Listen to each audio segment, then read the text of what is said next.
this is the Fender Tiger SSK V2.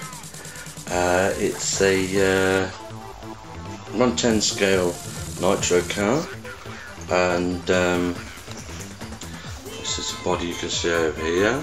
These are the wheels. Now on the website you don't often get a good shot of the wheels, so we're trying to give you a look at now. So usually you catch it like that on the website, so you don't actually see the wheels, and they do actually look quite nice.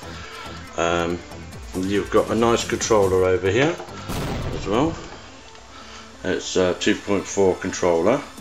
It takes 8 batteries, and we've unboxed it all. So you get the 4 tyres, you get the canopy, the controller, battery box for in the car, a few servos, and a bag of tools and nuts, stuff like that. The actual car itself, which has got a nice, if I can just pick it up nice, ooh, nice aluminium bottom on there, and you get your control manual.